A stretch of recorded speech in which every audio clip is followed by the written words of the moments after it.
Chapter 54. As soon as they were gone, Elizabeth walked out to recover her spirits, or in other words, to dwell without interruption on those subjects which must deaden them more. Mr. Darcy's behaviour astonished and vexed her. "Why, if he came only to be silent, grave, and indifferent," said she, "did he come at all? He could be still amiable, still pleasing to my uncle and aunt when he was in town, and why not to me? If he fears me, why come hither? If he no longer cares for me, why silent? Teasing man! I will think no more about him." Her resolution was for a short time involuntarily kept by the approach of her sister, who joined her with a cheerful look which showed her better satisfied with their visitors than Elizabeth. "Now," said she, "that this first meeting is over, I feel perfectly easy. I know my own strength, and I shall never be embarrassed again by his coming. I am glad he dines here on Tuesday. It will then be publicly seen that on both sides we meet only as common and indifferent acquaintance." "Yes, very indifferent indeed," said Elizabeth laughingly. "Oh, Jane, take care." "My dear Lizzie, you cannot think me so weak as to be in danger now."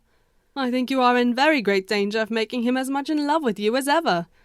And Mrs. Bennet, in the meanwhile, was giving way to all the happy schemes which the good-humoured and common politeness of Bingley in half an hour's visit had revived. On Tuesday there was a large party assembled at Longbourn, and the two who were most anxiously expected to the credit of their punctuality as sportsmen were in very good time. When they repaired to the dining-room, Elizabeth eagerly watched to see whether Bingley would take the place which, in all their former parties, had belonged to him by her sister. Her prudent mother, occupied by the same ideas, forbore to invite him to sit by herself. On entering the room, he seemed to hesitate, but Jane happened to look round, and happened to smile. It was decided. He placed himself by her. Elizabeth, with a triumphant sensation, looked towards his friend. He bore it with noble indifference, and she would have imagined that Bingley had received his sanction to be happy, had she not seen his eyes likewise turned towards Mr. Darcy, with an expression of half-laughing alarm. His behaviour to her sister was such during dinner-time as showed an admiration of her, though more guarded than formerly, persuaded Elizabeth that, if left wholly to himself, Jane's happiness and his own would be speedily secured. Though she dared not depend upon the consequence, she yet received pleasure from observing his behaviour. It gave her all the animation that her spirits could boast, for she was in no cheerful humour.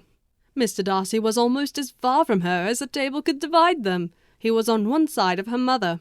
She knew how little such a situation would give pleasure to either, or make either appear to advantage. She was not near enough to hear anything of their discourse, but she could see how seldom they spoke to each other, and how formal and cold was their manner whenever they did. Her mother's ungraciousness made the sense of what they owed him more painful to Elizabeth's mind, and she would, at times, have given anything to be privileged to tell him that his kindness was neither unknown nor unfelt by the whole of the family. She was in hopes that the evening would afford some opportunity of bringing them together, that the whole of the visit would not pass away without enabling them to enter into something more of conversation than the mere ceremonious salutation attending his entrance. Anxious and uneasy, the period which passed in the drawing-room before the gentlemen came was wearisome and dull to a degree that almost made her uncivil.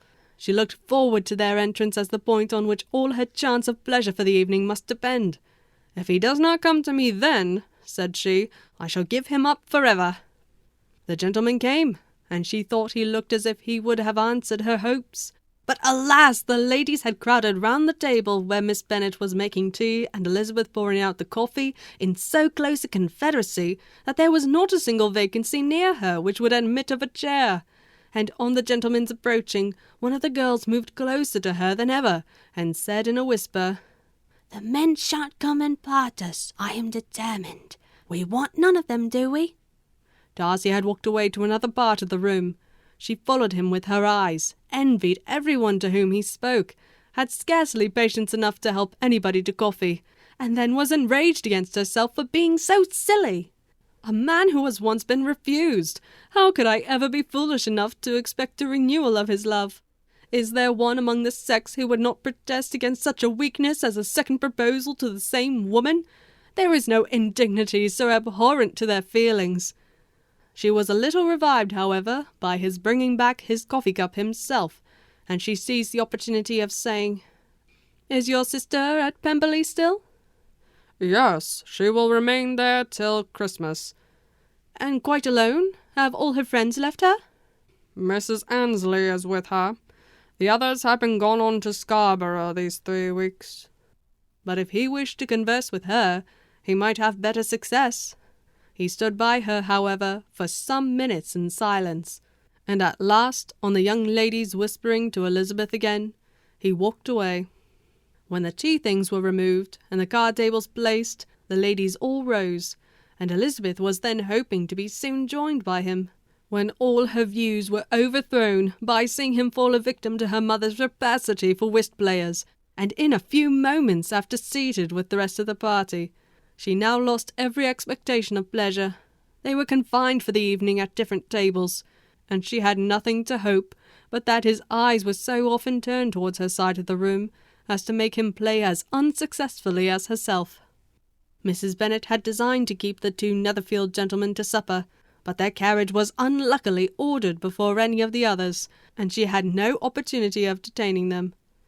"Well, girls," said she, as soon as they were left to themselves, "what say you to the day? I think everything has passed off uncommonly well, I assure you. The dinner was as well dressed as any I ever saw. The venison was roasted to a turn, and everybody said they never saw so fat a haunch. The soup was 50 times better than what we had at the Lucases last week, and even Mr. Darcy acknowledged that the partridges were remarkably well done. And I suppose he has 2 or 3 French cooks at least. And, my dear Jane, I never saw you look in greater beauty. Mrs. Long said so too, for I asked her whether you did not, and what do you think she said besides?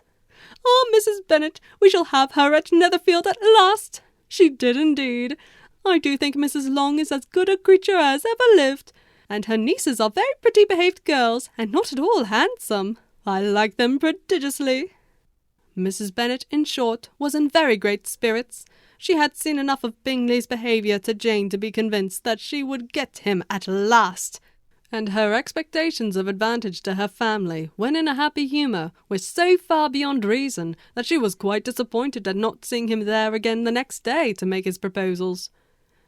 "It has been a very agreeable day," said Miss Bennet to Elizabeth. "The party seems so well selected, so suitable one with the other. I hope we may often meet again." Elizabeth smiled. "Lizzie, you must not do so. You must not suspect me. It mortifies me. I assure you that I have now learnt to enjoy his conversation as an agreeable and sensible young man, without having a wish beyond it.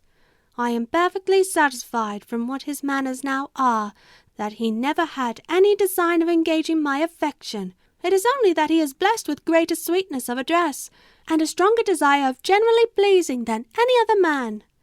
"You are very cruel," said her sister. "You will not let me smile, and are provoking me to it every moment." "How hard it is in some cases to be believed, and how impossible in others! But why should you wish to persuade me that I feel more than I acknowledge?" "That is a question which I hardly know how to answer. We all love to instruct, though we can teach only what is not worth knowing. Forgive me, and if you persist in indifference, do not make me your confidant."